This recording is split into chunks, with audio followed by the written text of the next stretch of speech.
Hello and welcome to the Stock Planner channel. Today I'm going to talk about some general information about swing trading. See the swing, swingers, swing trading, get it? I'm going to try to answer what swing trading is and give a couple examples because there's many different videos out there that define swing trading and some of the basic concepts. But I want to focus on actually doing it, focus on executing a swing trade. And that's what my channel is about. We're an education channel sharing our ideas, but we're all about, I could say sometimes, flying the plane. I was in the Air Force for 20 years, and you can learn how to build a plane, you can maintain a plane, but if you want to make some money, you need to know how to fly it. Some of the other things are important. You need to know a pilot needs to know some basic information about a plane, but he doesn't need to know every nut and bolt. So I want to give some examples instead of just an introduction and how to. So what do you think about when you hear the word swing trading? Well, swing trading, we try to capture the tops and bottoms, and if we can do that, we can make some serious bank. So the job of a swing trader is to predict the tops and bottoms of a trade. But the real job is to capture the trend between them, the trend, and capture some of the meat of that trend. You'll never capture the top and bottom. Looking at Kroger on the weekly time frame, each bar here is a week's time. We can see that there's the top and there's the bottom, top. And if we can capture those swings, we made some serious bank. We can predict these tops and bottoms and then capture the trend in between. We can win some serious bank. This is the zigzag indicator. It's not an indicator at all. Right now, the zigzag doesn't know what it's doing. That's because it's waiting for more information. And then it becomes perfect with future information. We don't have that ability, so we're sitting here. We have no idea what the future is going to lie. So we have to use indicators to give us a high probability chance of predicting whether it's going to go up or down. Looking at the weekly, what do you think? Is it going up or down? It's hard to tell. Swinging over to the daily time frame, and we get a better picture. It seems like it's going up. So lots of beginners ask, what is swing trading? What indicators to use? How do you know when to get in? Where do you put your stop losses? Lots of basic questions, and I'll try to answer those questions. As far as time frame, a swing trader holds the trade for anywhere from a day, longer than a day, to 2 and 3 months. In fact, lately, since the market is so volatile, I've been holding my trades around 30 to 60 days, calendar days. But a day trader will probably hold their trades only for one day and close them out at the end of the day. So it's a longer term trade, and we use a higher time frame, the weekly and the daily mostly, whereas a day trader would use a 15-minute or 5-minute or an hour time frame. I like the 15-minute and the 2-hour time frame. A swing trader will try to get in here and ride it all the way up to here, whereas a day trader would probably get out at the next bar and they will take bigger positions in order to make a profit. In other words, they'll enter here with a very large position and get out there, where a swing trader will take a much smaller position and try to get a greater percentage of profit. Day trader, intraday; swing trader, multiple day. And all traders need to do this, calculate the risk reward. Going back to Kroger, and by the way, I think Kroger is going to do well in the recession and in our supply chain issues. People are going to need food. Kroger is going to be one of them stocks that I think is going to go up for the next 14 months. And overall, I'm long on Kroger for the 14 months. Now, it could come down, but if we were to enter a trade here, we would put our price target, and sometimes I shoot for 20%, but right now, let's just say it's 11 or 12%. And so we would want to have a stop loss at about 5%, so that we would win more than we lose. And that's risk reward. And you would do the same thing for day trading. And a good stop loss, it probably won't, that's support there. If it gets down below that, it's gone down. Currently, I have a trading system that lasts the trade. Once you enter a trade, we cut it off at 45 days or 20% profit. And we take whatever lays down, we take our chips, whatever happens after 45 45 bars and 60 calendar days. And my stop loss is at 8%. Do you see a day trader wouldn't use an 8% stop loss?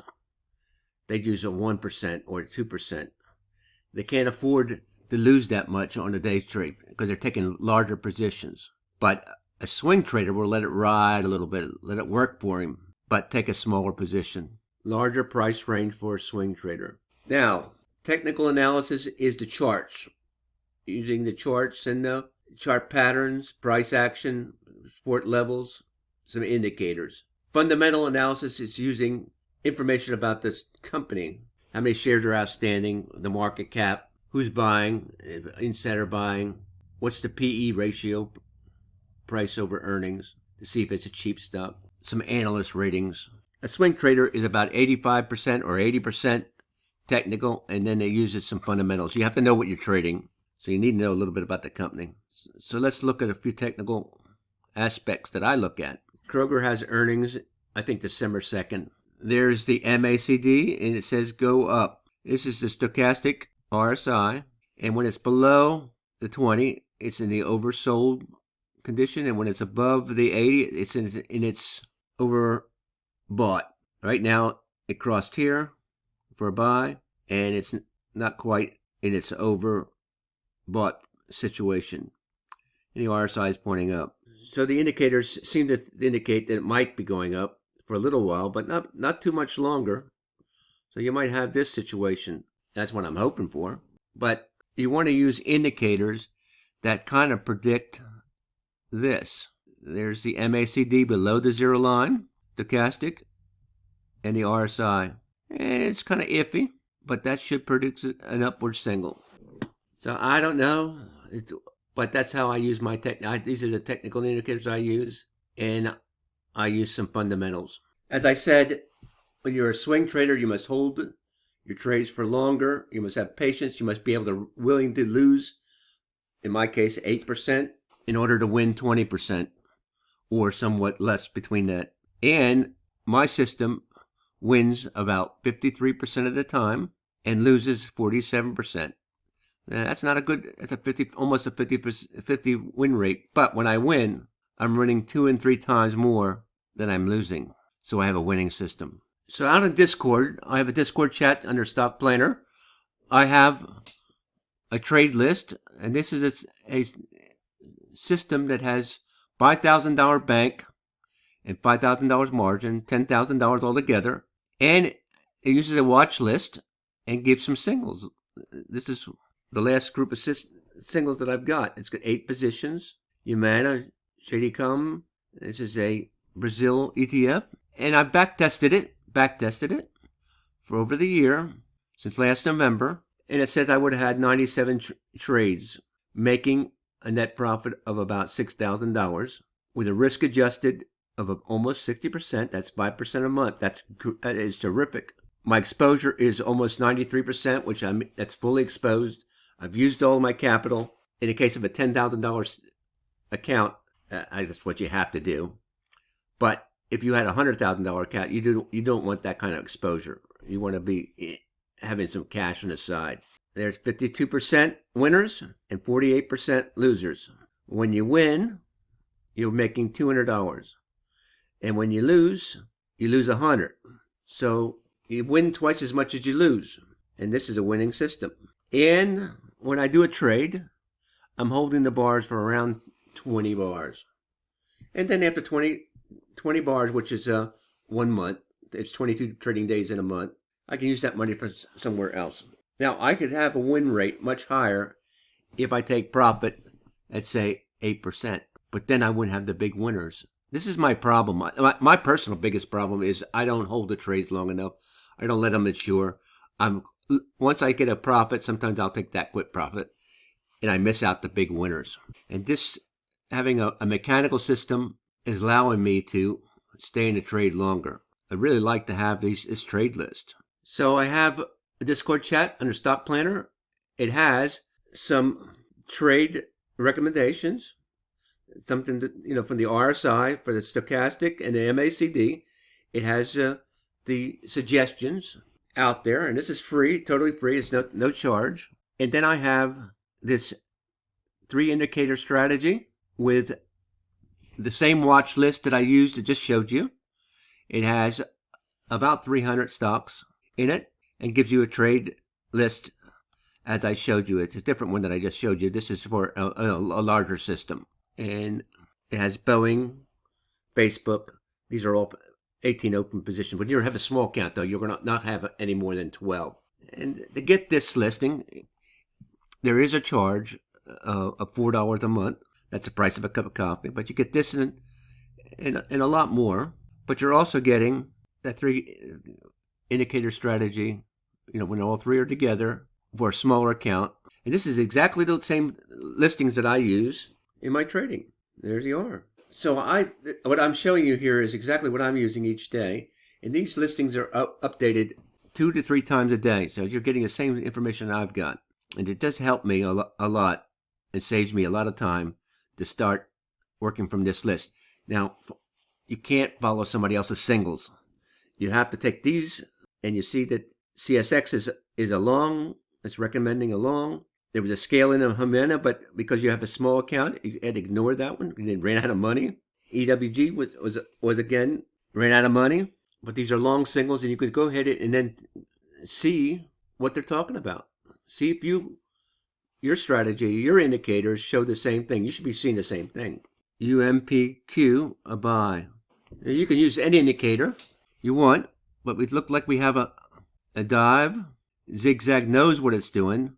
It could continue on down. The MACD is pointing down, but it's below the 0 line, so that we're looking for a buy. Stochastic is oversold, according to this, and we're looking for it to cross over. It doesn't quite cross over. And the RSI is below in the oversold condition, and it hasn't crossed over yet. You could wait a couple days here and make a buy, but apparently my system's saying go. And that's how you do your own due diligence. You use the list and then see what you think about it. The nice thing about swing trading is you can do this analysis when you get home from work, and you don't have to be looking at your screen all day. Day trader has to do that, but you still have to do your own due diligence and analysis. Day trading, you have to watch the screen. Swing trading, you don't. Both types of traders need to plan out their trades. You have to decide what's right for you. For me, because I want to do other things, swing trading is right for me. And I think a majority of swing traders have other things they're doing. I have a business. It takes a lot of my time. So a swing trader will be out there looking for opportunities. And that's what I say the job is, to try to find these major swings and then catch the trend.